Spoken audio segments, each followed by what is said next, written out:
चलो बच्चों स्टार्ट करते हैं फिर क्लास आज की। ठीक है, तो बच्चों हमने क्या किया था, ये वाला चैप्टर आज हमें खत्म करना है। कोशिश करेंगे हम इस चैप्टर को आज खत्म करने की। तो बच्चों अभी तक हमने जो पढ़ा है वो पावर शेयरिंग से रिलेटेड चीज़ें हमें समझ आ चुकी थी कि पावर शेयरिंग क्यों ज़रूरी है। अब हम आज देखने वाले हैं कि पावर शेयरिंग होती कैसे है, कितने तरीके हैं, किस वे में पावर शेयरिंग मेरी हो सकती है। ठीक है, तो आज हम ये देखने वाले हैं। आप सब बात आ रही है मेरी? हाँ भैया। ठीक है, तो सबसे पहली बात, power is shared among different organ of the government. ये हमने चैप्टर जब शुरू किया था तब हमने बताया था कि पावर जो है वो गवर्नमेंट के 3 ऑर्गन में शेयर रहती है, जिसमें एक लेजिस्लेचर है, दूसरा एग्जीक्यूटिव है और तीसरी जुडिशरी है। हमने इसके बारे में भी देखा था, एग्जीक्यूटिव लॉ बनाता है, एग्जीक्यूटिव लॉ को इम्प्लीमेंट कराता है, और जुडिशरी क्या देखती है, फेयरनेस या इन सारे लॉज में कोई प्रॉब्लम तो नहीं है, इस चीज़ को देखना जुडिशरी का काम है। तो ये चीज़ आपको क्लियर होनी चाहिए कि पावर को कैसे शेयर किया गया है among different organ of government. Power कैसे शेयर की गई है बच्चों? गवर्नमेंट के डिफरेंट ऑर्गन्स में पावर को शेयर कर दिया गया है, और वो ऑर्गन के नाम क्या है? लेजिस्लेचर, एग्जीक्यूटिव और जुडिशरी, ये आप जानते हो। इसको बोलते हैं बच्चों हॉरिजॉन्टल डिस्ट्रीब्यूशन। इसको क्या बोलते हैं हम? Horizontal distribution of power.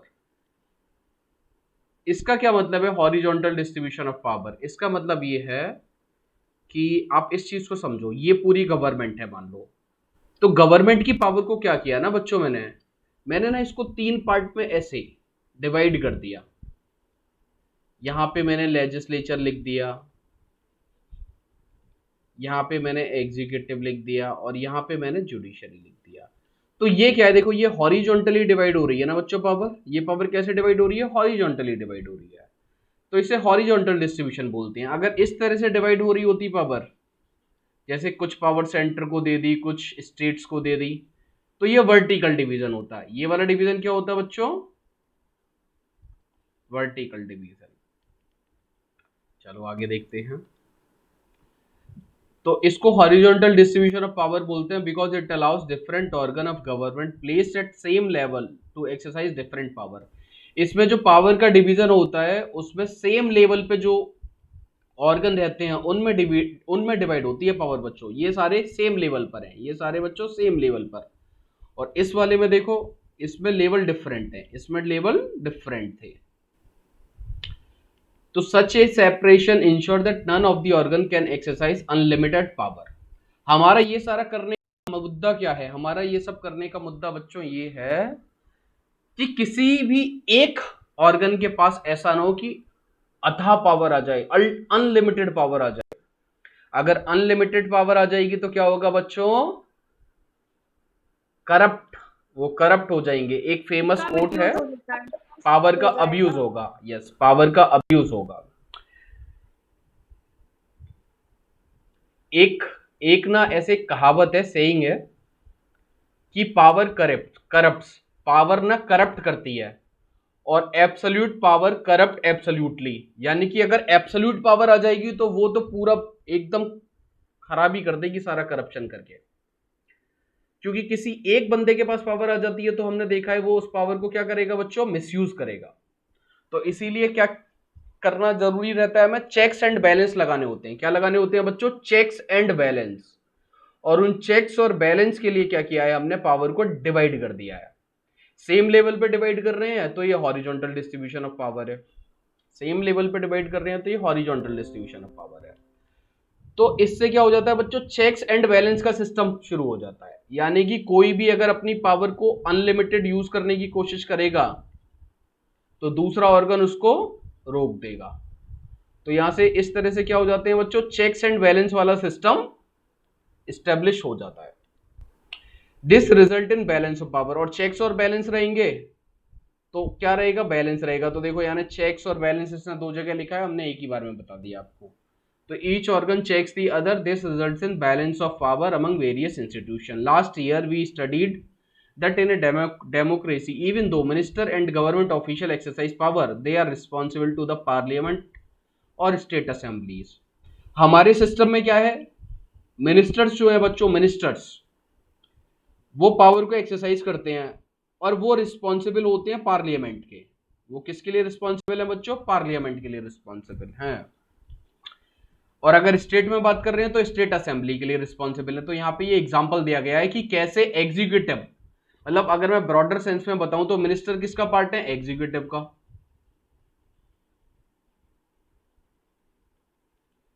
और पार्लियामेंट किसका पार्ट होती है बच्चों, लेजिस्लेचर का। किसका पार्ट होती है, लेजिस्लेचर।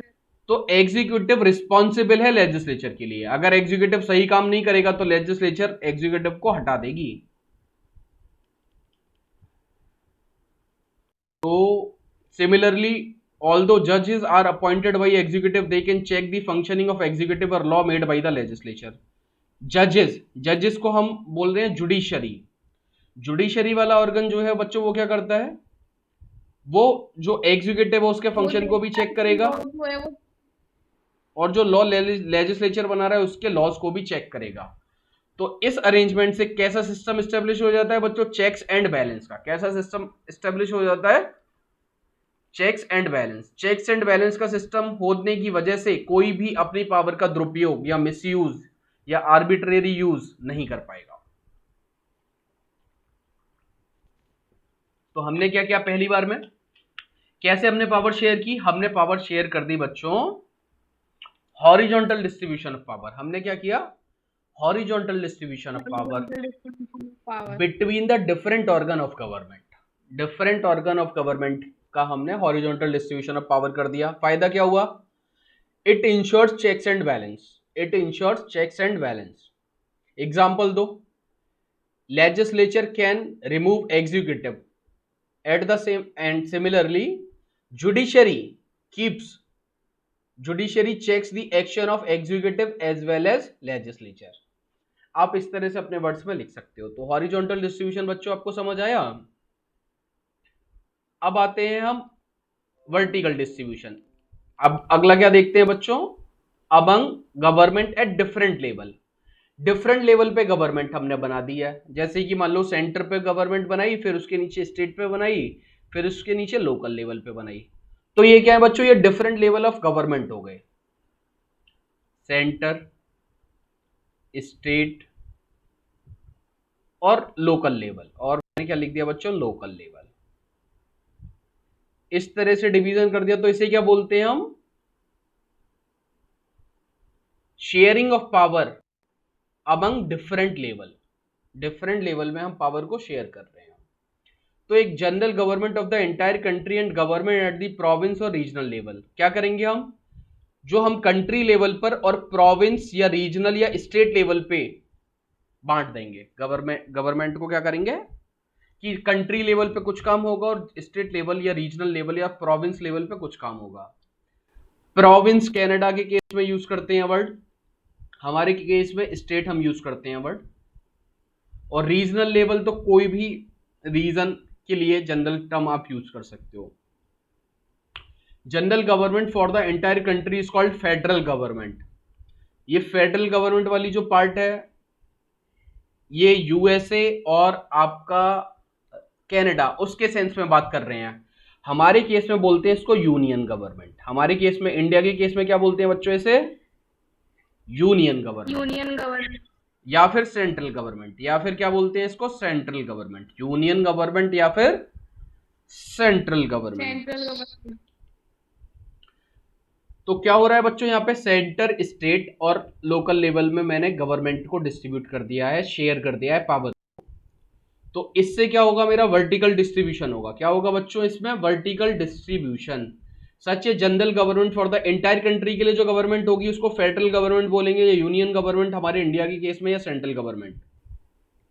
और जो प्रोविंस वाले लेवल पे होती है बच्चों उसको इंडिया के केस में स्टेट गवर्नमेंट बोलते हैं। उसे क्या बोलते हैं बच्चों, स्टेट गवर्नमेंट। क्या बोलते हैं इंडिया के केस में, state government. This system is not followed in all the countries. ये ऐसा नहीं है कि सारी कंट्रीज में फॉलो होगा। जो कंट्री छोटी होगी मान लो कोई कंट्री छोटी है, तो ऐसा हो सकता है कि उस छोटी सी कंट्री को कोई भी स्टेट बनाने की जरूरत ना हो। इसका साइज ही इतना छोटा है, इसका साइज ही इतना छोटा है कि इसके लिए डिफरेंट लेवल बनाने की जरूरत नहीं पड़ रही। लेकिन मान लो कि कोई बड़ी कंट्री है, जैसे कि इंडिया, जैसे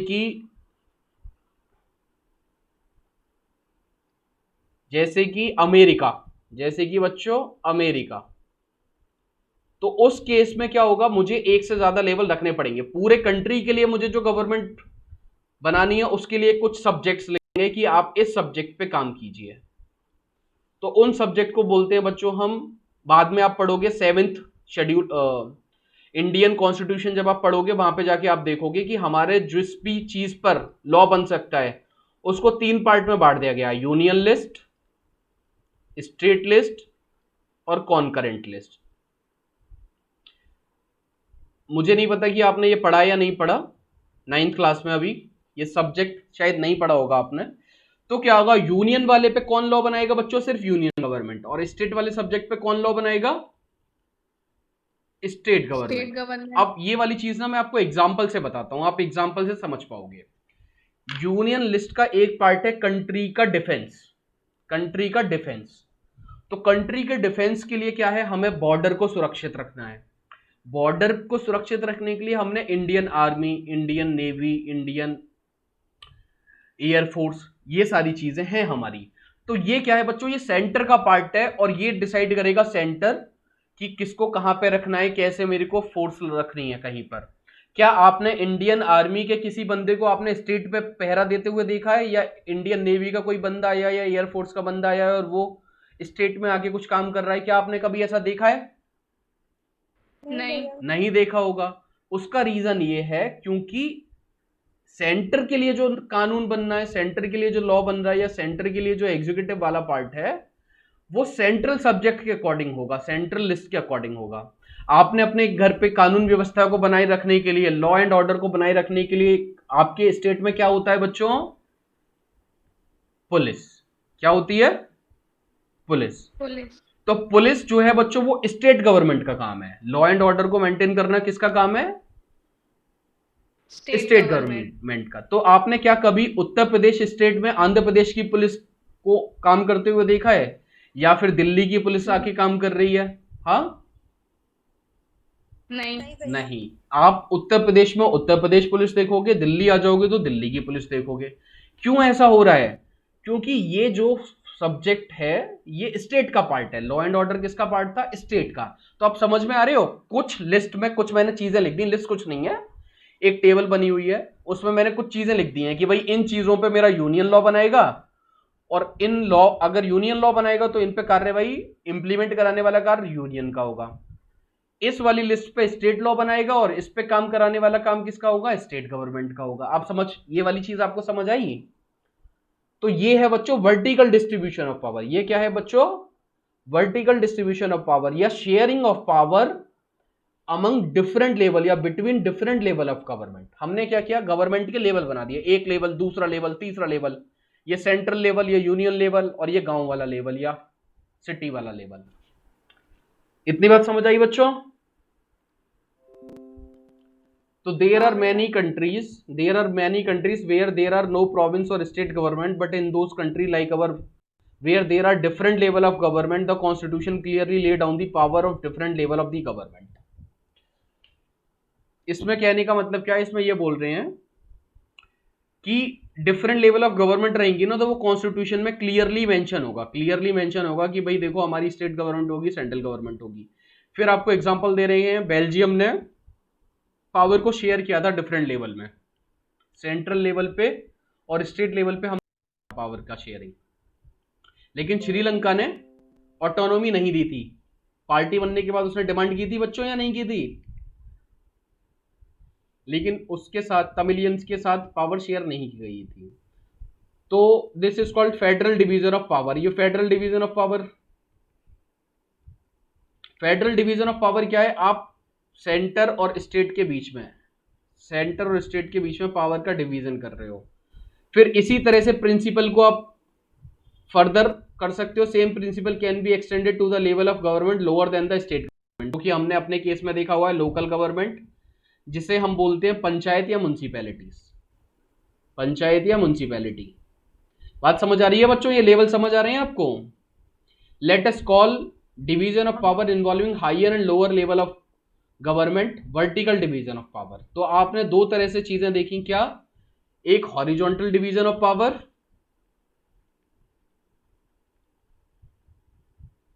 और दूसरा बच्चों आपने देखा वर्टिकल डिवीजन ऑफ पावर। तो हॉरिजॉन्टल डिवीजन में क्या हुआ था? डिफरेंट ऑर्गन के बीच में पावर शेयर कर दी गई थी, जैसे कि legislature, executive, judiciary. Vertical different level पे पावर शेयर हो रही है, जैसे कि सेंटर या यूनियन या फेडरल, और इस वाले को स्टेट बोलेंगे, और लोकल लेवल पे भी हो सकती है जिसको पंचायत या म्युनिसिपैलिटीज बोलते हैं। ये मैं दोनों अलग तरीके से बना रहा हूं, देखो ये अलग बना हुआ है, ये अलग बना हुआ है। आपको समझ आ रहा है ये वाली चीज या नहीं आ रही? हाँ भैया। ठीक है बच्चों, अब क्या है? अब अगला पार्ट, ये हमने इस तरह से पावर डिवाइड कर दी। अब हम अगली चीज पर आते हैं। अगला है पावर में also shared among different social group. जो डिफरेंट सोशल ग्रुप हैं उनमें भी आप पावर को शेयर कर दो। जैसे कि मैंने एग्जांपल देखा था बच्चों, क्या एग्जांपल देखा था मैंने? बेल्जियम वाला एग्जांपल देखा था। बेल्जियम में क्या बना था बच्चों मेरा? स्टेट बनी हुई थी, सेंटर बनी हुई थी, और तीसरा एक और चीज बनी हुई थी। देखो यहां पे मैं लिख देता हूं आपका सेंटर, एक मेरा बना हुआ था स्टेट या प्रोविंस, और तीसरा इन्होंने क्या बनाया था बच्चों? लैंग्वेज के आधार पे जो इन्होंने बनाई थी, कम्युनिटी के बीच में भी शेयर की थी इन्होंने। क्या किया था? कम्युनिटी के साथ भी, कम्युनिटी के साथ भी पावर शेयर की थी, जिसमें जो लोग हैं अगर जब भी एजुकेशन से रिलेटेड, लैंग्वेज से रिलेटेड, कल्चर से रिलेटेड कोई लॉ बनेगा तो ये चीज कम्युनिटी डिसाइड करेगी, और जब तक कम्युनिटी का मेजोरिटी नहीं बोलेगी तब तक उस पर लॉ नहीं बनेगा। तो इसी तरह से हम देख रहे हैं कि कैसे सोशल ग्रुप में हम पावर को शेयर कर सकते हैं, कैसे हम सोशल ग्रुप में पावर को शेयर कर सकते हैं। तो सोशल ग्रुप क्या होते हैं? सोशल ग्रुप हो सकता है आपका रिलीजन के आधार पे, हो सकता है आपका लैंग्वेज के आधार पर, जैसे कि कम्युनिटी गवर्नमेंट इन बेल्जियम। देखो इन्होंने एग्जांपल लिखा भी हुआ है। In some countries there are constitutional and legal arrangement where socially weaker section and women are represented in the legislature and administration.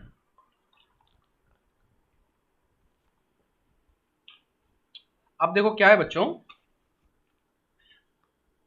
ये बोल रहे हैं कुछ कंट्रीज ऐसी हैं जहां पे कुछ इस तरह से हमने अरेंजमेंट बना दिए गए हैं कि सोशली वीकर सेक्शन और वोमेन, उनको रिप्रेजेंटेशन मिल सके लेजिस्लेचर में और एडमिनिस्ट्रेशन में।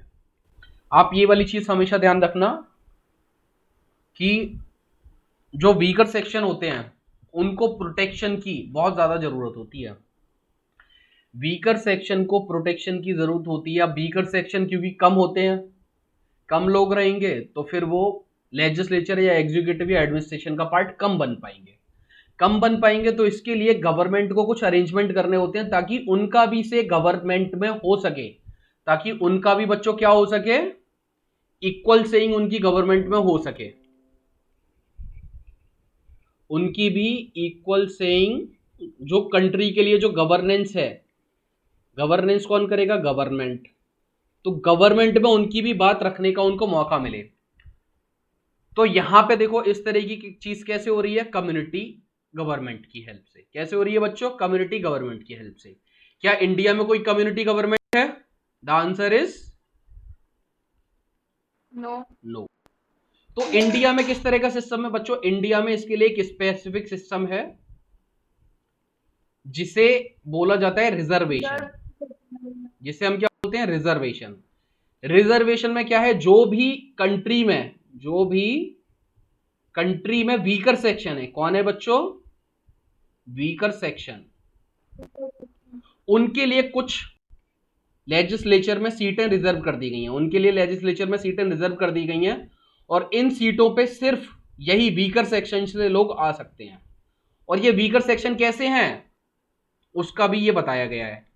वीकर सेक्शन है ये हमारे सोशल बेस पर। किस बेस पे बच्चों? Social base. सोशल बेस में क्या आता है आपका? कल्चर, एजुकेशन, और क्या आता है बच्चों? Culture, education, language, gender. अब इंडिया में ये बेस क्या है? इंडिया में सोशल बेस किसको बनाया गया है? कास्ट को। किसको बनाया गया है बच्चों? कास्ट को। क्योंकि इंडिया में क्या हुआ है बच्चों, जितना भी कास्ट बेस जो भी सिस्टम चला है हमारा, आप ऋग्वैदिक टाइम से देखोगे तो ऋग्वैदिक टाइप में सोसाइटी यूटिलिटेरियन या सबको इक्वल राइट्स प्राप्त थे। जैसे ऋग्वेद से हम लेटर ऋग्वेद में आए तो उसके बाद सारा सिस्टम कास्ट के बेसिस पे चलने लगा कि अगर किसी पर्टिकुलर बंदे की कास्ट ये है तो वो उसी तरह का उसको एजुकेशन मिलेगी, उसी तरह का उसे एम्प्लॉयमेंट मिलेगा। तो इससे क्या हुआ, कुछ सोसाइटी के सेक्शन का डेवलपमेंट हो जाएगा और सोसाइटी के कुछ सेक्शंस का डेवलपमेंट नहीं होगा। जिन सेक्शन का डेवलपमेंट नहीं होगा वो वीकर सेक्शन रह जाएंगे। तो वीकर सेक्शन ऐसे कभी डेवलप ना हो पाए उसके लिए फिर कुछ अरेंजमेंट किया गया है कि भाई वीकर सेक्शन को भी डेवलप होने का मौका मिलना चाहिए। उसके लिए इंडिया में क्या है बच्चों, रिजर्वेशन बेस्ड सिस्टम है। ठीक है, बाकी different different country different different arrangement बना सकती है। इंडिया ने जैसे रिजर्वेशन बनाया है, बेल्जियम ने कम्युनिटी गवर्नमेंट बनाई थी। बेल्जियम ने क्या बनाई थी बच्चों? ये कम्युनिटी गवर्नमेंट। तो देखो यहां पे एक वर्ड लिखा हुआ है कि last year we studied the system of reserve constituency in assembly and in parliament. तो ये आई होप आपने पढ़ा होगा। अगर आपने नहीं पढ़ा है तो मैं आपको एक बार जल्दी से बता देता हूं ये कॉन्स्टिट्यूएंसी का क्या मतलब है। ये बच्चों हमारी जो कंट्री है ना,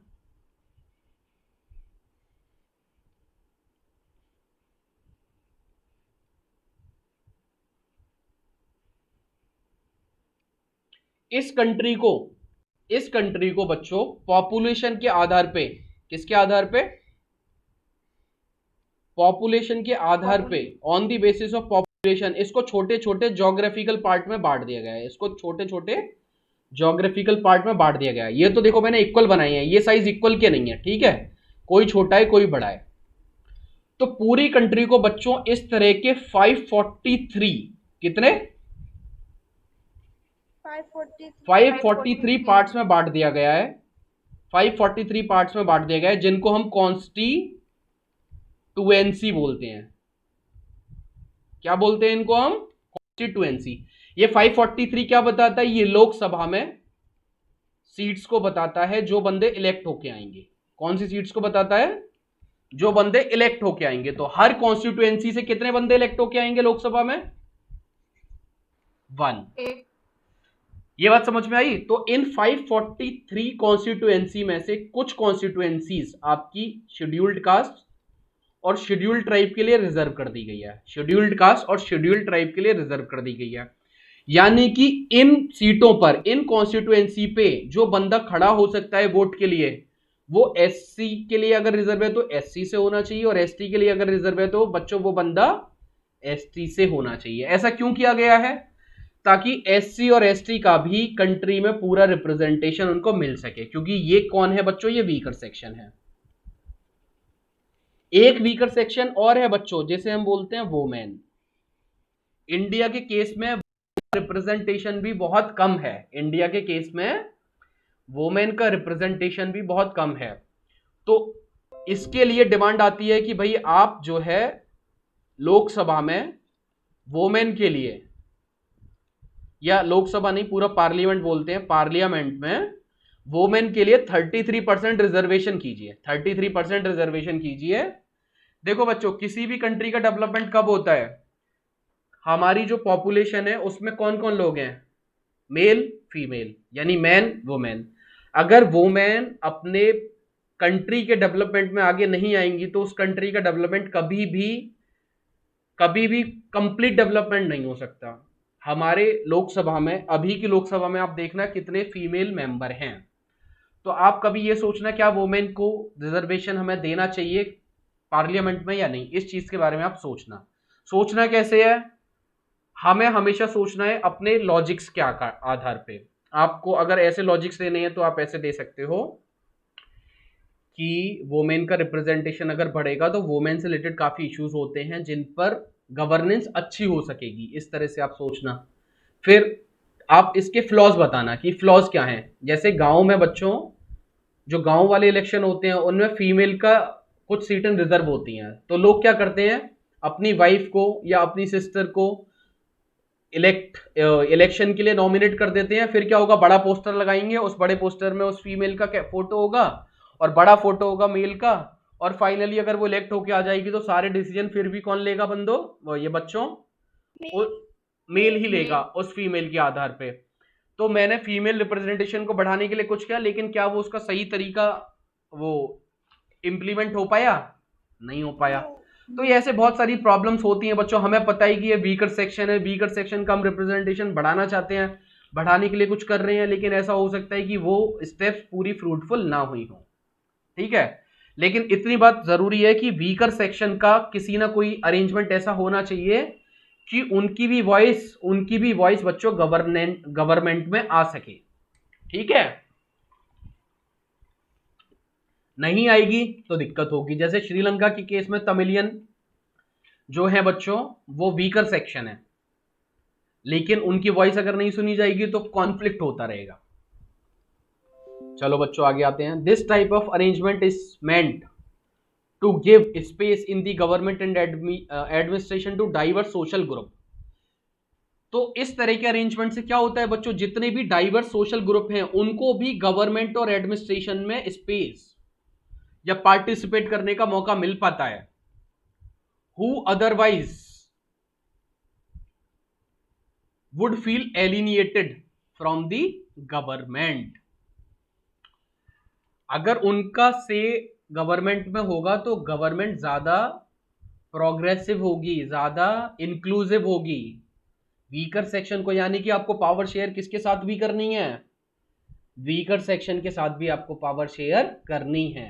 पावर शेयरिंग आप देख रहे हो बच्चों, हॉरिजॉन्टल डिस्ट्रीब्यूशन, वर्टिकल डिस्ट्रीब्यूशन।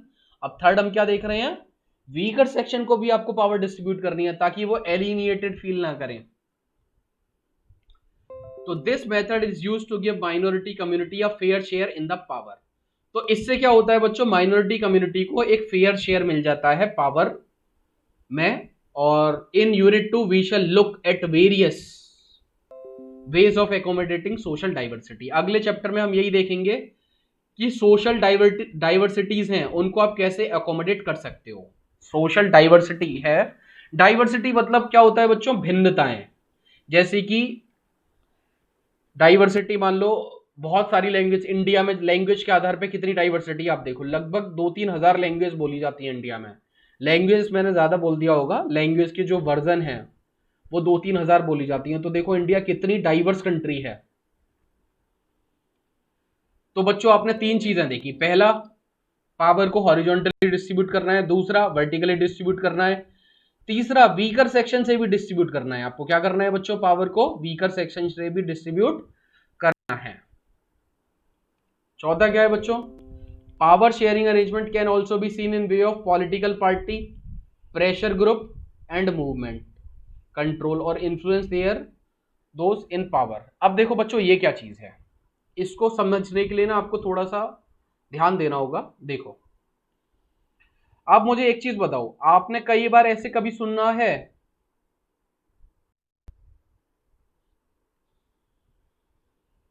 क्या सुना है, हम बताते हैं आपको पहले।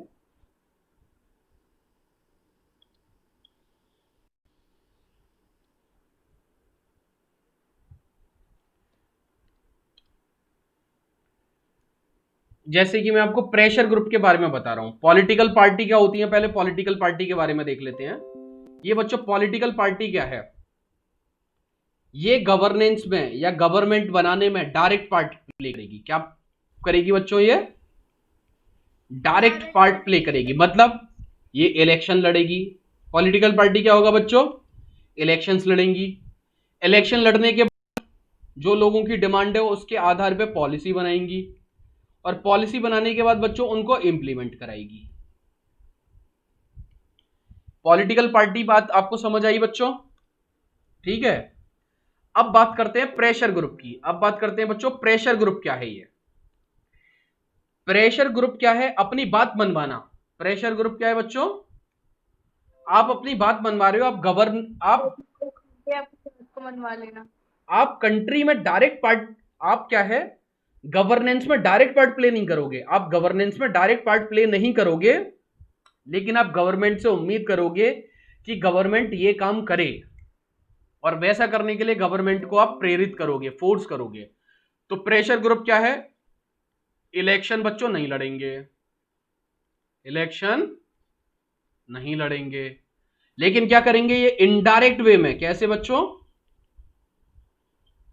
इनडायरेक्ट वे में गवर्नमेंट को इन्फ्लुएंस करेंगे। क्या करेंगे? गवर्नमेंट को ये इन्फ्लुएंस। एग्जाम्पल बताता हूं मैं आपको। मान लो कि ये मेरी 5 कंपनियां हैं,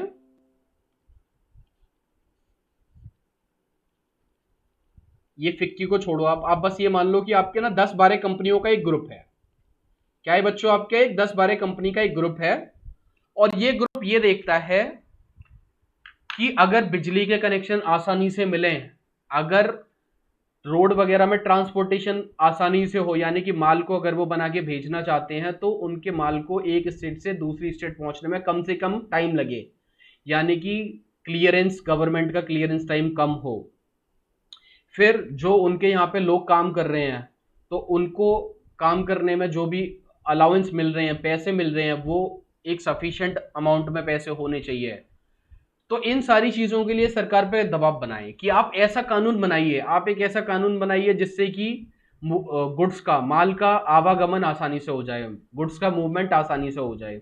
तो देखो, ये 4-5 कंपनियों के जो लोग थे, ये तो गवर्नमेंट का पार्ट ऐसे तो एज सच है नहीं, ना तो इन्होंने इलेक्शन लड़ा, ना ये डायरेक्ट पॉलिसीज बना रहे, लेकिन ये गवर्नमेंट को इनडायरेक्ट वे में इन्फ्लुएंस कर रहे हैं कि भाई आप ऐसे काम कीजिए।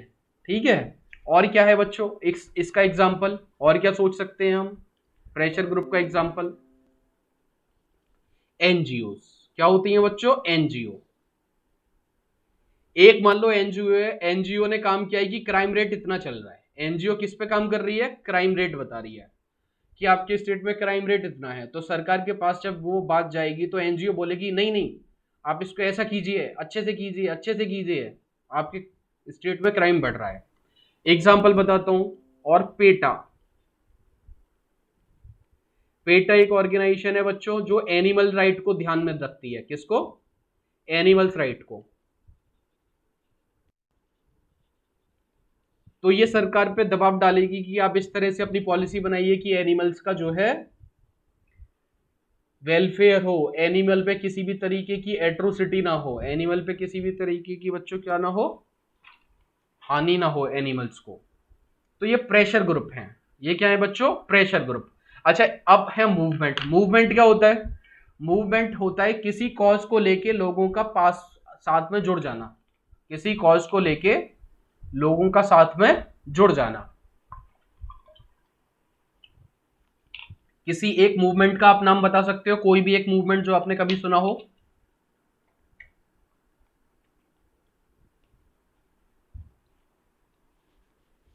जो भैया प्रोटेस्ट वगैरह होते हैं वही ना?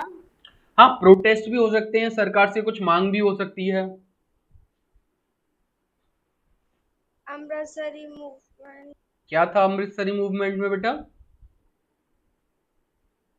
महात्मा जी ने ना वो, ये हिस्ट्री का है। वो बताओ। जो महात्मा जी थे ना, जलियांवाला उन्होंने वो लड़ा था, जलियांवाला बाग वाला जो केस हुआ था उसके मतलब। हाँ, मूवमेंट बोल सॉरी, सकते हो, ऐसे एज सच ऐसा कुछ है नहीं, लेकिन आपको सिंपल सा एग्जांपल जैसे मैं देता हूं। मान लो गंगा रिवर क्लीन करनी है, तो गंगा रिवर बहुत गंदी होती जा रही है, उसको साफ करने के लिए कोई मूवमेंट चलाए जनता, कि सरकार पे दबाव बनाए कि भाई आप ऐसा कीजिए, गंगा रिवर को साफ कराइए। गवर्नमेंट ने डिफॉरेस्टेशन कराया। डिफॉरेस्टेशन कराने में क्या हुआ? उत्तराखंड में काफी पेड़ों को काटे जाना था, लोग जाके पेड़ों से चिपक गए, बोले कि पेड़ों को नहीं कटने देंगे। चिपको मूवमेंट। क्या बच्चों? चिपको। चिपकू मूवमेंट। ठीक है, इसी तरह से ये आप समझ गए। कोई भी मूवमेंट, मूवमेंट क्या होता है? किसी पर्टिकुलर कोई कॉज होगा, किसी कारण के लिए चलाया जाएगा।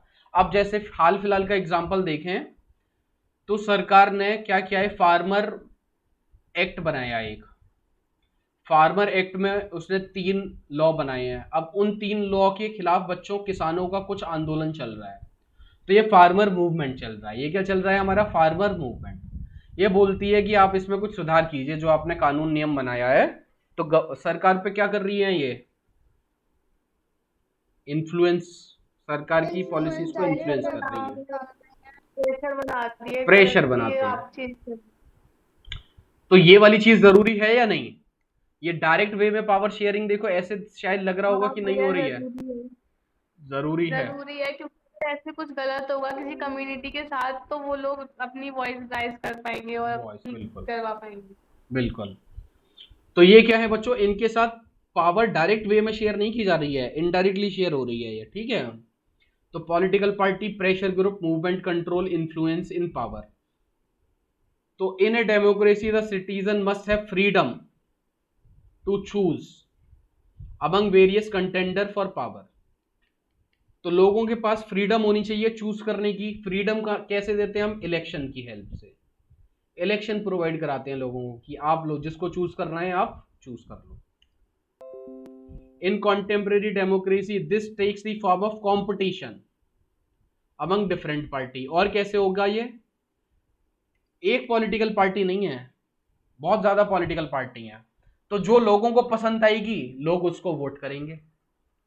लोगों को जो लगेगा कि जो लोगों की बातों को ढंग से समझ रही है, सुन रही है, लोगों के लिए काम कर रही है। तो ये बच्चों ना, ये डेमोक्रेसी से रिलेटेड ही मेनली पॉइंट है ये। जैसे आपने चाइना का केस पढ़ा होगा, तो चाइना में एक ही पॉलिटिकल पार्टी है, तो क्या वो ट्रू सेंस में डेमोक्रेसी है? द आंसर इज नो, क्योंकि नो। उनके पास चॉइस ही नहीं है। चॉइस ही नहीं है, उनको उसी से चूज करना होगा, ठीक है।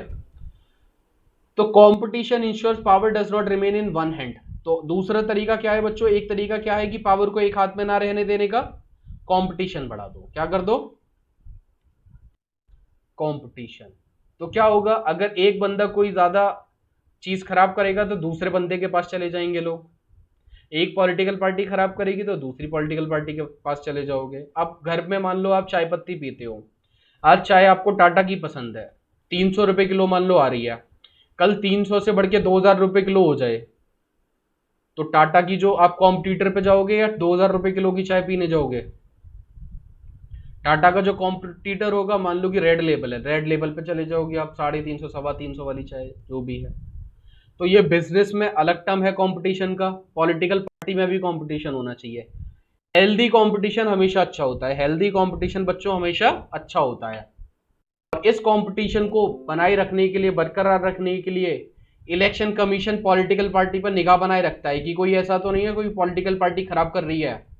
और कंपटीशन कमीशन ऑफ इंडिया पूरे कंट्री की कंपनीज पर नजर बनाए रखता है कि कोई कंपनी ऐसा तो नहीं कर रही है जो मोनोपोली टाइप की चीजें कर रही है। मोनोपोली मतलब सारी पावर एक ही हैंड में आ जाना, सारी पावर एक ही हैंड में आ जाना। चलो बच्चों, लॉन्ग रन में क्या होता है बच्चों? Power is shared among different political party that represent different ideology and social group. तो फाइनली बच्चों क्या होता है? पावर को शेयर कर दिया जाता है डिफरेंट पॉलिटिकल पार्टीज में जो डिफरेंट आइडियोलॉजी और सोशल ग्रुप को शेयर करती हैं। Sometime this kind of sharing can be direct when two और more party form an alliance to contest election. If their alliance is elected they form a coalition government. अब ये coalition government क्या होती है, इसको मैं आपको डिटेल में बताऊंगा, लेकिन अभी आप इतना समझ लो कि कोएलिशन गवर्नमेंट क्या होती है। जब आपकी कोई पॉलिटिकल पार्टी को मेजॉरिटी ना मिल रही हो, पॉलिटिकल पार्टी को लोगों ने वोट दिया, गवर्नमेंट बनाती है उसको बोलते हैं। हाँ, किसी पॉलिटिकल जैसे पार्टी बोलो, किसी को उतने वोट नहीं मिले जितने वोट पे मतलब गवर्नमेंट बनती है, करेक्ट, तो जो दो पार्टी कंबाइन होकर गवर्नमेंट बना लेती यस बेटा, बिल्कुल इसी चीज को कोएलिशन गवर्नमेंट बोलते हैं। कोएलिशन गवर्नमेंट के कुछ फायदे हैं और बहुत सारे नुकसान हैं। फायदे कम है, नुकसान ज्यादा है। नुकसान ज्यादा है। चलो ठीक है, कोएलिशन गवर्नमेंट में भी क्या होती है? पावर शेयरिंग होती है। In a democracy we find interest group. अब देखो कुछ इंटरेस्ट ग्रुप हैं, जैसे मैंने आपको एग्जांपल बताया है, ट्रेडर हैं, बिजनेसमैन हैं, इंडस्ट्रियलिस्ट हैं, फार्मर हैं, इंडस्ट्रियल वर्कर हैं। ये सारे भी क्या करेंगे बच्चों? गवर्नमेंट पे किसी ना किसी तरीके से इन्फ्लुएंस डालने की कोशिश करेंगे। तो they will also have a share in governmental power either through participation in government committee और bringing influence on the decision making process.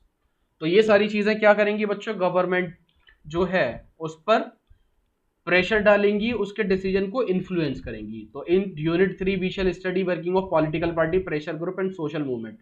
ये हमें डिटेल में पढ़ रहे हैं तो हम वहां पे डिटेल में पढ़ेंगे। ठीक है बच्चों, ये बात आपको समझ आ रही है? तो here are some example of power sharing, ये देखेंगे और इस तरह से आपका चैप्टर खत्म हो जाता है। अब देखो, आप मुझे एक चीज बताओ, हमने पावर शेयरिंग देखा तो एक वर्ड में मैं लिख रहा हूं, बाकी डिटेल में तो आप अभी देख ही लोगे। हॉरिजॉन्टल पावर शेयरिंग कैसे करते हैं हम? हॉरिजॉन्टल। दूसरा वर्टिकल, तीसरा वीकर सेक्शन, और चौथा बच्चों पॉलिटिकल पार्टी, पॉलिटिकल पार्टी का प्रेशराइज ग्रुप्स वगैरह। प्रेशर ग्रुप और मूवमेंट। हर वर्ड पे आपको कम से कम 50 वर्ड लिखने आने चाहिए। आप अपनी लैंग्वेज में या जितने भी आप वर्ड चूज करो, लगभग हर चीज पे बच्चों आपको कितने वर्ड्स लिखने आने चाहिए? 50 वर्ड्स। 50। आप 50 वर्ड्स को ध्यान रखोगे, और 50 वर्ड्स में क्या होना चाहिए? आपके जो कीवर्ड्स हैं बच्चों, क्या कीवर्ड्स जरूर आने चाहिए, कीवर्ड्स जरूर आने चाहिए। जैसे हॉरिजॉन्टल में क्या है बच्चों हमारा, कि हॉरिजॉन्टल लेवल की गवर्नमेंट को पार्ट में डिवाइड कर दिया, तो यहाँ पे ये लेजिस्लेचर हो गया, ये एग्जीक्यूटिव हो गया, ये जुडिशियल हो गया। फिर अगला कीवर्ड था चेक्स एंड बैलेंस। क्या था? Checks and balance. आप कभी भी हॉरिजॉन्टल पे कुछ भी लिखने वाले हो तो लगभग आपको इतनी कंटेंट तैयार होना चाहिए कि आप लगभग 50 वर्ड लिख सको। दूसरा, उसमें आपके कीवर्ड जरूर आने चाहिए आंसर में। आंसर में आपको क्या यूज करने हैं बच्चों? कीवर्ड्स। ठीक है, मैं आपको रटवाने की बिल्कुल कोशिश नहीं करूंगा, आपको खुद से फॉर्म करना है आंसर। लेकिन बस आपको क्या ध्यान रखना है बच्चों?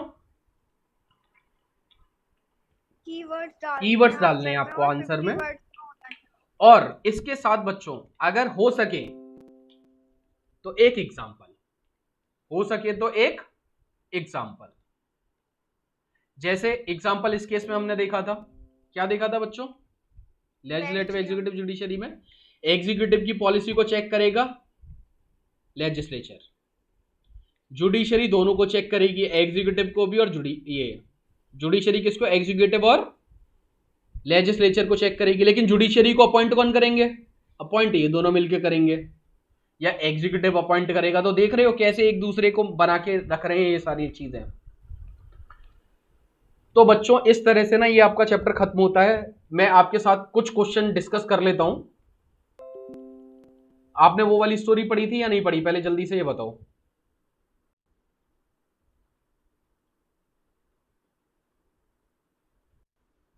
ये पढ़ा था बच्चों या नहीं पढ़ा था? जल्दी से देख लेते हैं। ये एनएटी है, ये डच मीडियम स्कूल में पढ़ रही है, northern region of Belgium. Many French speaking students in school want the medium of instruction to be French. French speaking school बोल रहे हैं कि भैया फ्रेंच को करो। Shall we study in school in the northern region of Sri Lanka? All the students in school are Tamil speaking and they want medium of instruction to be Tamil.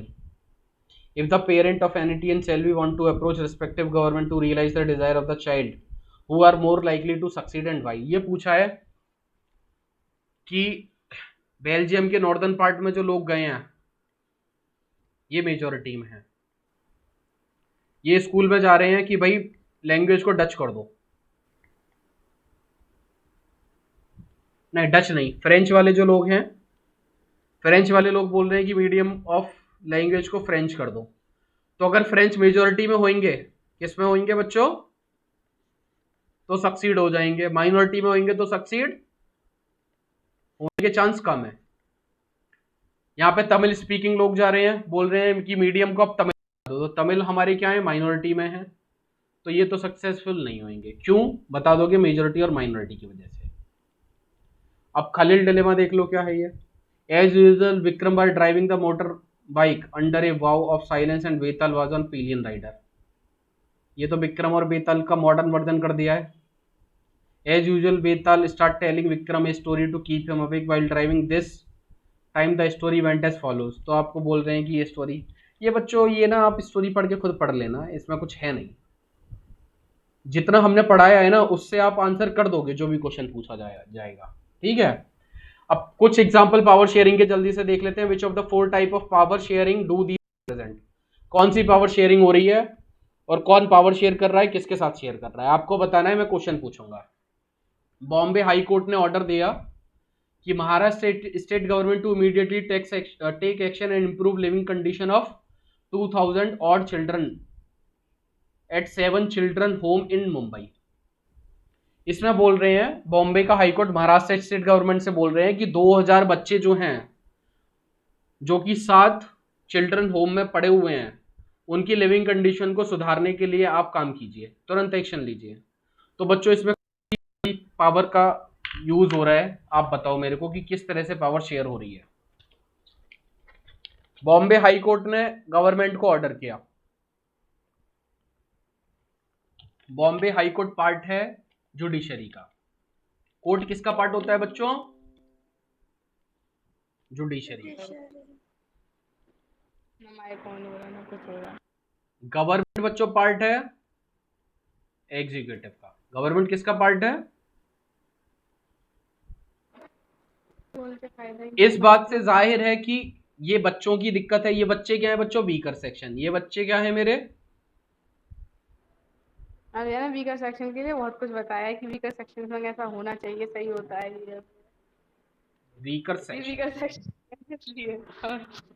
अब देखो, बच्चे तो बहुत ज्यादा वीकर सेक्शन से belong करते हैं। पहली बात तो ये चिल्ड्रन होम में रह रहे हैं। चिल्ड्रन होम में रह रहे हैं, इसका मतलब ये है कि इनके मम्मी पापा नहीं है, तो बच्चे वैसे ही वल्नरेबल होते हैं। फिर उसके बाद बच्चों और क्या हुआ? एक तो वल्नरेबल है, उसके बाद भी इनकी और कंडीशन खराब है। इसके लिए क्या करना पड़ रहा है बच्चों? बॉम्बे हाई कोर्ट ने ऑर्डर दिया है स्टेट गवर्नमेंट को, महाराष्ट्र की स्टेट गवर्नमेंट को ऑर्डर दिया है कि आप उसके लिए एक्शन लीजिए। तो क्या हो रहा है बच्चों? यहाँ पे हमारा जुडिशरी और एग्जीक्यूटिव, इनमें जो हॉरिजॉन्टल लेवल पे जो शेयर हो रही थी पावर, जुडिशरी ऑर्डर दे रहा है एग्जीक्यूटिव को, यानी कि चेक एंड बैलेंस का सिस्टम, कि जुडिशरी बोल रहा है एग्जीक्यूटिव से क्या काम नहीं किया है, आप उनकी कंडीशन को सुधारने के लिए करो। आपको मुझे बताना पड़ रहा है। बच्चों की देखभाल करना बच्चों जुडिशरी का काम नहीं है, एग्जीक्यूटिव का काम है। किसका काम है? एग्जीक्यूटिव का। और जुडिशरी को बोल रहा है, इसका मतलब ये एग्जीक्यूटिव ढंग से काम नहीं कर रही है। तो जुडिशरी ने बोला चेक्स एंड बैलेंस की मदद से एग्जीक्यूटिव को काम करना पड़ेगा, कि हाँ भाई काम करना पड़ेगा। ऐसा नहीं है कि वो एग्जीक्यूटिव अपना काम नहीं करेगा तो उसको कोई बोलने वाला नहीं है, बोलने वाला है जुडिशरी। तो हॉरिजॉन्टल डिस्ट्रीब्यूशन ऑफ पावर थी। हॉरिजॉन्टल डिस्ट्रीब्यूशन ऑफ पावर की हेल्प से क्या हुआ? कोई अगर अपना काम नहीं करेगा तो दूसरा ऑर्गन उसको बोलेगा चलो अपना काम करो। और कैसे काम करो, किस तरह से काम करो कि जो वीकर सेक्शन है उसका इंटरेस्ट, उसकी कंडीशन में इंप्रूवमेंट हो। समझ में आई बात आपको बच्चों या नहीं आई? तो इसमें आपसे पूछा जा रहा है कि who is sharing power with whom. तो इसमें देखो एग्जीक्यूटिव पावर शेयर कर रहा है मेरा जुडिशरी के साथ, ठीक है। अगर एग्जीक्यूटिव के पास सारी पावर होती तो वो क्या जुडिशरी की सुनता बातें? नहीं सुनता, ठीक है। ये मैं आपको बहुत आसान वाली लैंग्वेज में बताने की कोशिश कर रहा हूं ताकि आप समझ पाओ और आप खुद से फिर इसका आंसर लिख पाओ। चलो आगे बढ़ते हैं बच्चों। The government of Ontario state in Canada, अब ये स्टेट की गवर्नमेंट है, स्टेट का नाम छोड़ो, has agreed to a land claim settled with the Aboriginal community. The minister responsible for native affairs announced that the government will work with the Aboriginal people in the spirit of mutual respect and cooperation. मैं इसको ना आपको आसान शब्दों में समझा देता हूँ, ठीक है, ताकि आपको समझ आ जाए। ये मान लो आपका कनाडा की स्टेट, ये ओंटारियो जो स्टेट है ना, ये ओंटारियो स्टेट है, ठीक है। यहाँ पे कुछ लोग आए और आके यहाँ पे आके रहना शुरू कर दिया इन्होंने, इतने पार्ट में रहना शुरू कर दिया, ठीक है। तो कनाडा की जो गवर्नमेंट है बच्चों, उस गवर्नमेंट ने बोला कि ये जो लोग बाहर से आए हैं, एबॉरिजिनल कम्युनिटी जो बच्चों, देखो दो तरह की कम्युनिटी होगी, एक जो बाहर से आए हैं, अब मैं इसके लिए ना आउटसाइडर वर्ड बोल दे रहा हूं, और जो अंदर वाले हैं उनके लिए नेटिव वर्ड बोल दे रहा हूं। अगर मान लो नेटिव बर्ड इस आउटसाइडर से अपना लैंड शेयर ना करें तो इन दोनों के बीच में क्या होता रहेगा हमेशा? कॉन्फ्लिक्ट, टशल। क्या होता रहेगा बच्चों? टशल। तो इसके लिए क्या बोला है ये कनाडा की गवर्नमेंट ने? इन्होंने बोला कि इन लोगों को ना हम इनका जो लैंड क्लेम है इसको सेटल कर देते हैं, लैंड क्लेम सेटलमेंट कर दे रहे हैं। तो minister responsible for native affairs announce that government जो है इस तरह के लिए काम करेगी ताकि इन दोनों के बीच में म्यूचुअल रिस्पेक्ट, एक दूसरे के लिए रिस्पेक्ट और कोऑपरेशन की स्पिरिट आ सके। तो इसमें कैसे शेयर हो रहा है बच्चों? दो डिफरेंट कम्युनिटी हैं, उन डिफरेंट कम्युनिटी के बीच में पावर को शेयर किया जा रहा है, लैंड को शेयर किया जा रहा है। वीकर सेक्शन के हितों को ध्यान में रखने की कोशिश की जा रही है, क्योंकि जो लोग बाहर से आगे सेटल हुए होंगे वहां पे, मान लो कि कुछ इंडियंस हैं, इंडियंस मेरे कनाडा में जाके रहना शुरू कर दिया, फिर ऐसे हुए कि वो वहीं पे जाके बस गए। अगर वहां की गवर्नमेंट उनको रिस्पेक्ट करती है, उनके साथ कोऑपरेट करती है, तो वो वहां पे प्रॉस्परस कर सकते हैं, प्रॉस्पर करेंगे वो। तो किस तरह से पावर शेयर हुई आपको बताना है। फिर रशिया की बात कर लेते हैं। Russia two influential political party, इसमें दो पॉलिटिकल पार्टी हैं। ये पॉलिटिकल पार्टी के नाम छोड़ो, union of right force and liberal, योब कोलो मूवमेंट, ये नाम छोड़ो, बस ये समझ लो ए और बी दो पार्टी है मेरी। Agreed to unite their organisation into a strong right wing coalition. They propose to have a common list of candidate in the parliamentary election. अब देखो बच्चों, ये यहाँ पे ना कुछ वर्ड आई हैं, राइट विंग, लेफ्ट विंग, इन वर्डों का समझना हमें जरूरी है पॉलिटी में। यहाँ पे दो वर्ड आए हैं, कौन कौन से वर्ड हैं बच्चों? राइट विंग और दूसरा होता है लेफ्ट विंग।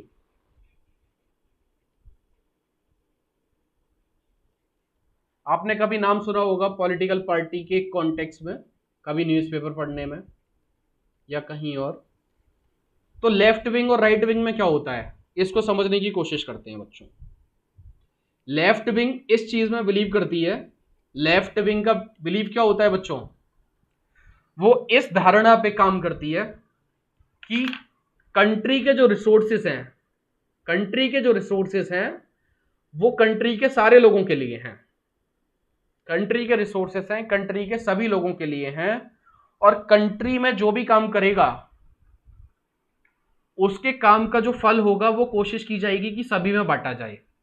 ऐसा करने का फायदा क्या होगा? फायदे हैं कुछ फायदे क्या क्या हैं? कुछ लोग बहुत गरीब हैं, कुछ लोग बहुत गरीब हैं तो उनसे कम टैक्स लिया जाए, कुछ लोग बहुत अमीर हैं उनसे ज्यादा टैक्स लिया जाए। ज्यादा टैक्स से जो अमाउंट आया वो गरीबों के कल्याण में, गरीबों के वेलफेयर में गवर्नमेंट बांट दे। तो इस तरह की जो फिलॉसफी में बिलीव करते हैं उनको लेफ्ट विंग बोलते हैं।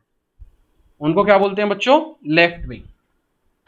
इंडिया के केस में इंडिपेंडेंस के बाद बहुत ज्यादा प्रीवेलिंग हंगर था, प्रीवेलिंग इनइक्वालिटी थी, अभी भी है इनइक्वालिटी।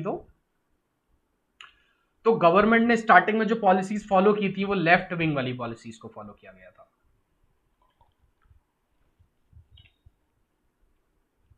लेफ्ट विंग की गवर्नमेंट क्या होगी? गवर्नमेंट स्कूल बनाएगी, गवर्नमेंट हॉस्पिटल बनाएगी, गवर्नमेंट फैक्ट्री बनाएगी ताकि लोगों को काम मिल सके।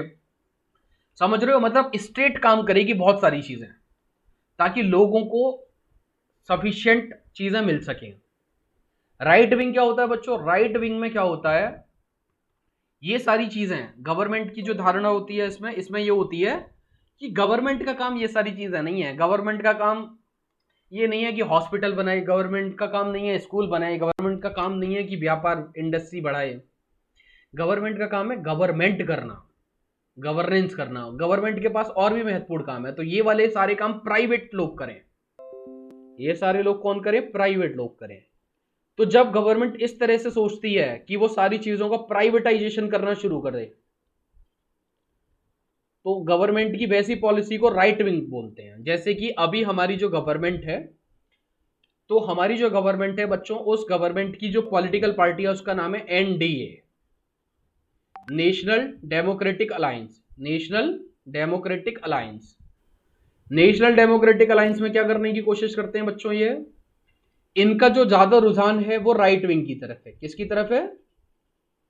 कुछ चीजों को प्राइवेटाइज कर दिया जाए ताकि उसमें एफिशिएंसी बन सके थोड़ा सा। इनका ये मानना है कि प्राइवेटाइज करने से चीजों की एफिशिएंसी बढ़ेगी, सरकारी लोग अपना आराम से काम करते हैं, काम ही नहीं करते, बहुत धीरे करते हैं, इस तरह की मान्यता होती है। दूसरा ये मान्यता होती है कि हमें क्या काम करना है वो वाला। तो ये वाली जो फिलॉसफी है ना बच्चों, ये दो अलग अलग कंट्रीज में डेवलप हुई है। राइट विंग वाली जो फिलॉसफी है वो यूएसए में है, जहां पे सारी जो चीजें वो प्राइवेट प्लेयर्स के पास हैं, जिसको आप कैपिटलिज्म पढ़ोगे। आप वर्ल्ड हिस्ट्री में मैं आपको 3 वर्ड बताऊंगा, कैपिटलिज्म, और दूसरे वर्ड को मैं आपको अभी बता दे रहा हूं। दूसरा वर्ड है बच्चों कम्युनिज्म। कम्युनिज्म में क्या होगा, जितने भी प्रोडक्शन के चीजें हैं वो सारा कौन अपनाएगा, वो सारा स्टेट के पास रहेगा। तो कम्युनिज्म हुआ था रशिया में। रशिया का पहले नाम था यूएसएसआर। रशिया का पहले नाम क्या था बच्चों, यूएसएसआर, जिसका डिसइंटीग्रेशन हो गया 1991 के अराउंड। तो उसमें जो सबसे बड़ा पार्ट था वो टूट के रशिया बन गया, और बाकी कुछ 4-5 कंट्रियां, 10-12 कंट्री और बन गई। तो रशिया में बच्चों लेफ्ट विंग डोमिनेटेड है। रशिया में क्या डोमिनेटेड है, लेफ्ट विंग।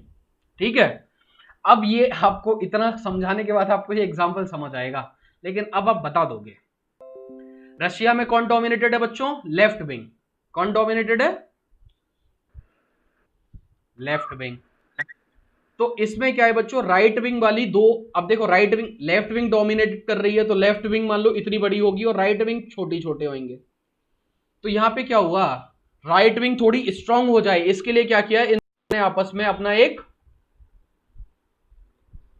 अलायंस बना लिया, कोइलिशन बना लिया। ये दो छोटे छोटे लोग मिलकर इन्होंने अपना अलायंस बना लिया ताकि ये थोड़ा स्ट्रांग हो जाए, ताकि ये थोड़ा स्ट्रांग हो जाए। और ये फिर प्रपोज कर रहे हैं कि now they will have a common list of candidate in the parliamentary election. आपको एग्जांपल बताता हूं।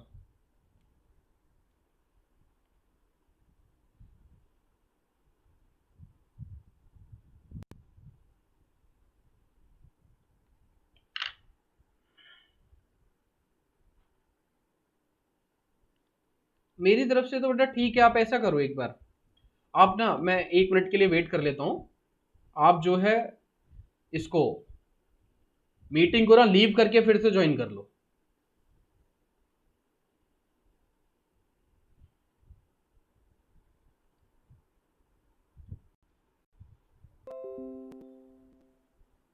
जाने देते हैं शुभी को भी, फिर बताते हैं।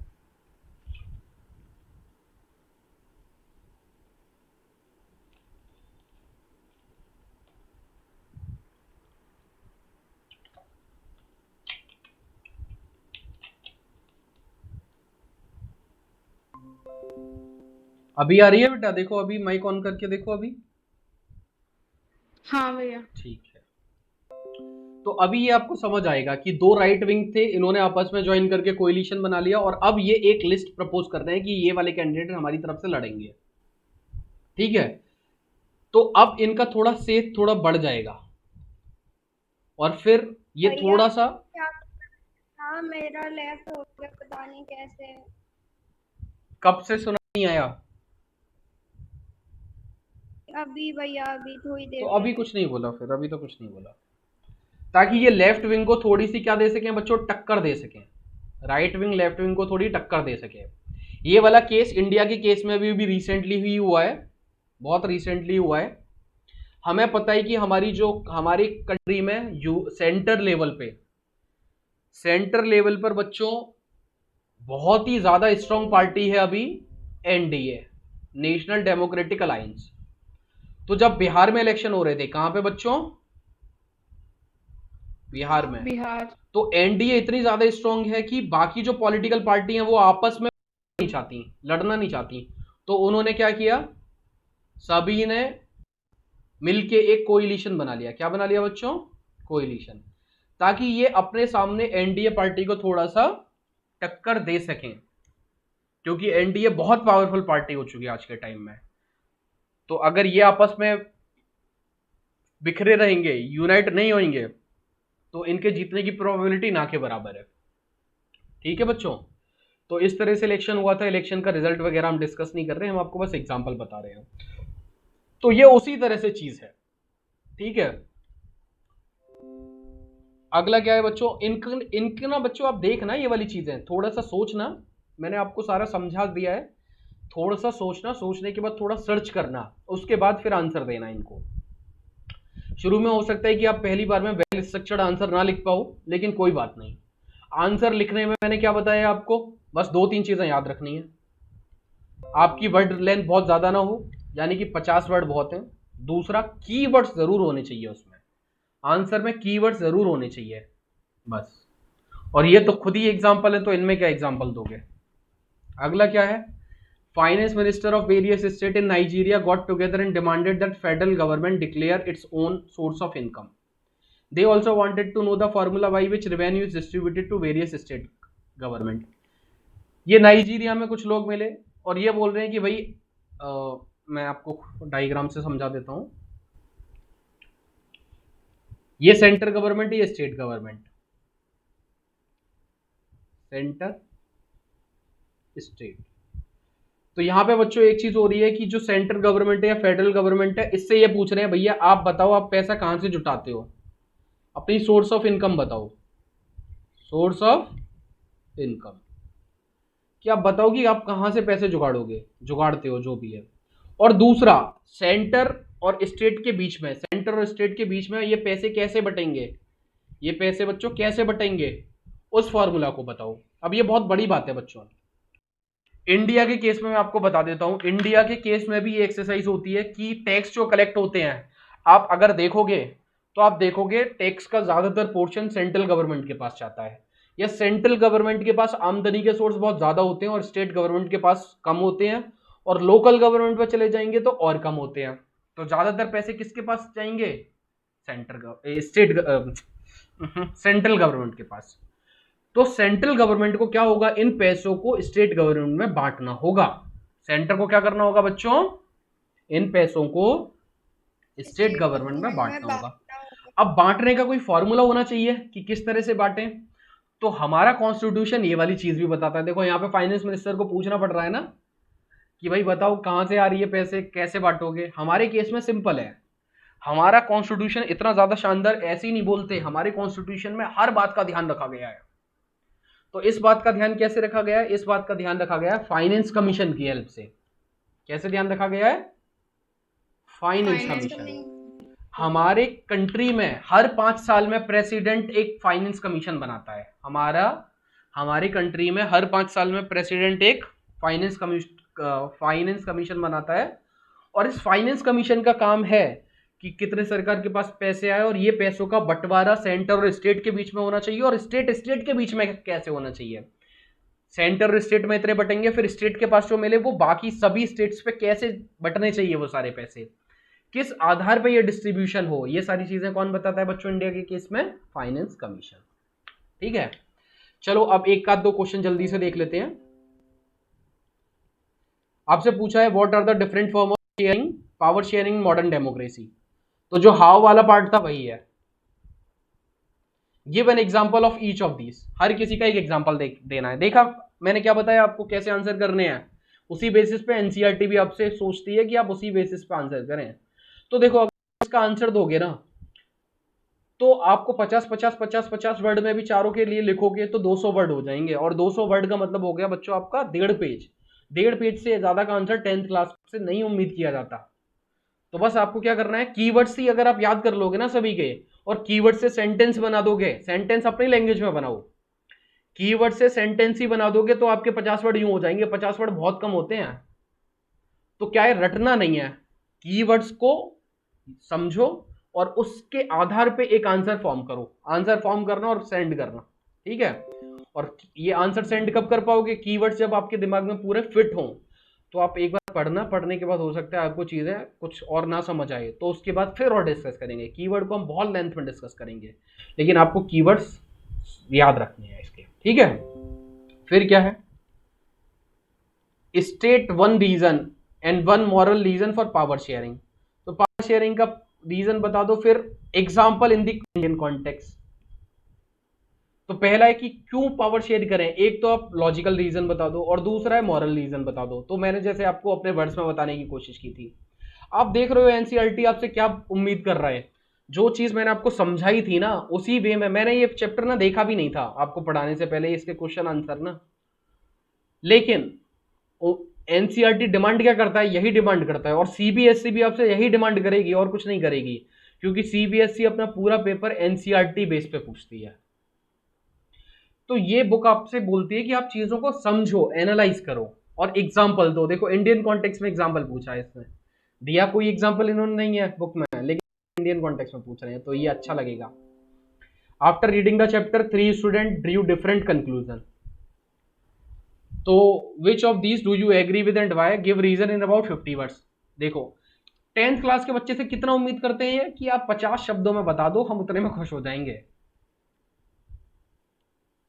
तो एक बंदे ने बोला कि power sharing is necessary only in society which have religious, linguistic and ethnic division.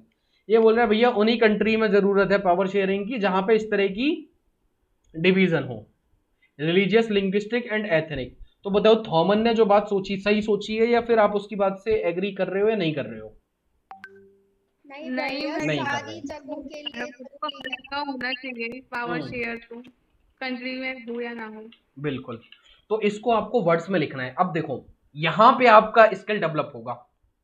अभी मैं आपसे आज लिखने के लिए क्या दूं ना, आप यकीन मानो आप अपने मन से अगर आप लिखोगे ना पहली बार तो बहुत ही गंदा आंसर लिखोगे,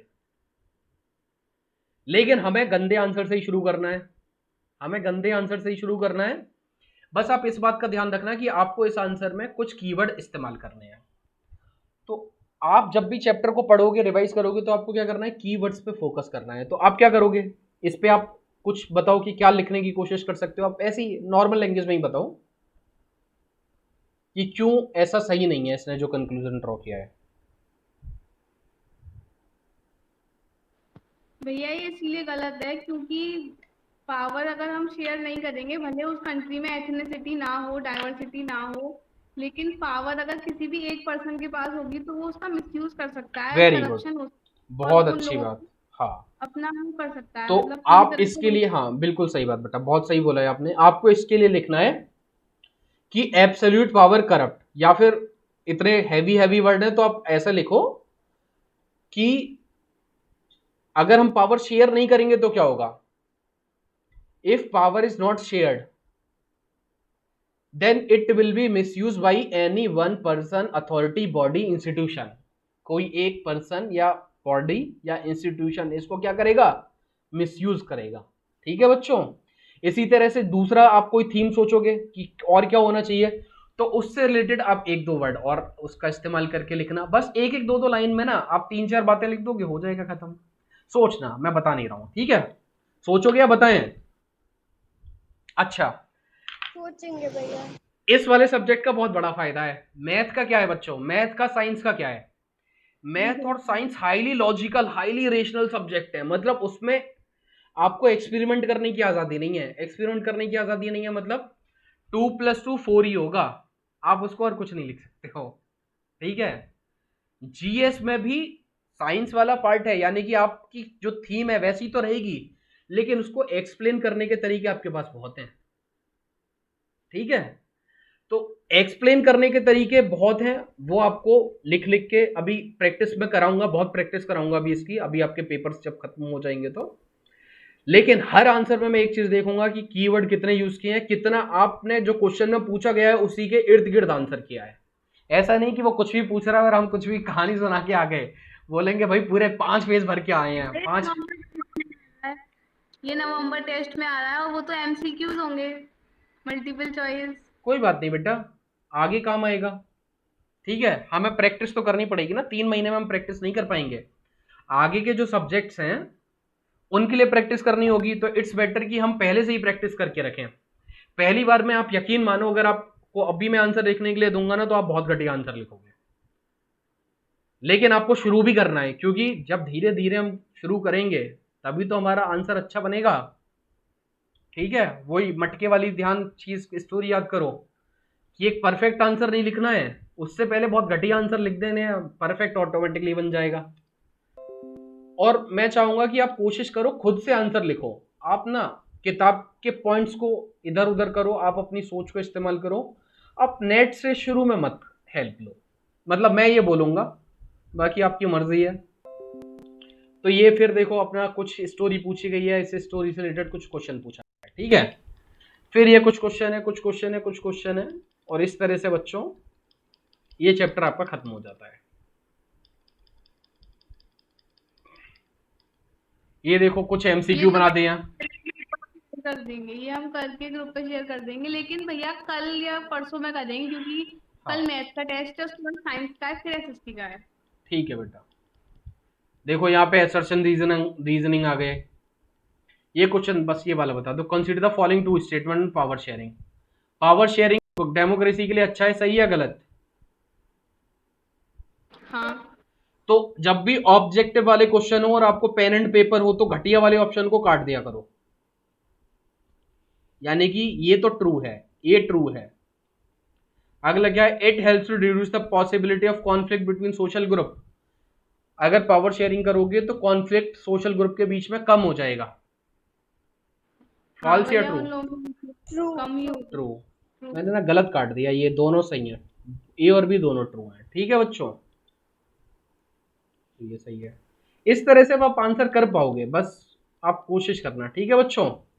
चलो फिर कल मिलते मैथ हैं। में भैया हमको अभी मैथ में नवंबर टेस्ट के लिए हम लोगों ने 2 चैप्टर एक्स्ट्रा प्रिपेयर कर लिए हैं और 5 चैप्टर रह गए हैं, और साइंस में तो बस 2 चैप्टर हैं भैया, बाकी तो हमारा सिलेबस बहुत अच्छा चल रहा है। साइंस में क्या रह गया बेटा अभी? कौन सा वाला चैप्टर साइंस बताओ? में केमिस्ट्री के 2 चैप्टर हैं, एसिड बेस एंड सॉल्ट, और मेटल्स एंड नॉन मेटल्स। अच्छा, दोनों वो चैप्टर हमने नहीं पढ़े हैं।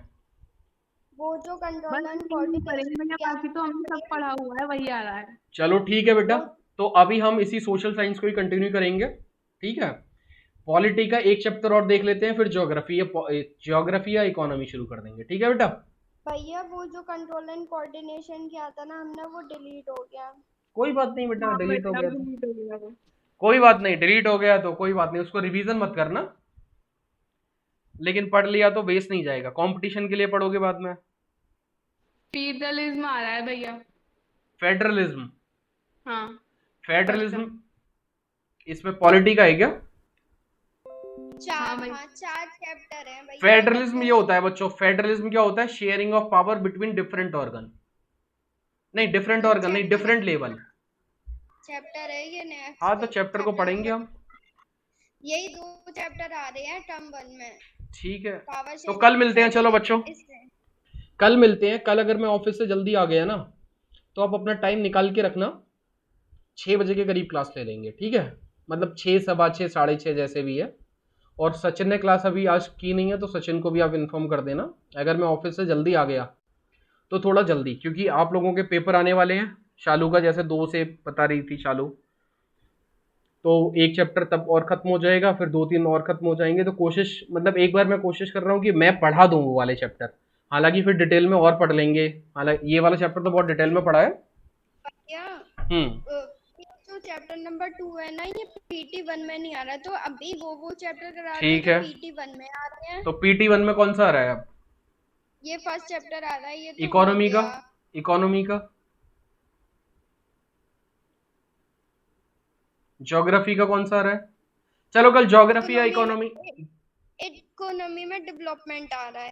ठीक है डेवलपमेंट पढ़ लेंगे। तो बेटा ये बहुत इजी चैप्टर है, आप इसको बस थोड़ा सा और चिंतन करना। देखो इफेक्टिवली 2 चीजें हैं बस इसमें, क्यों और कैसे।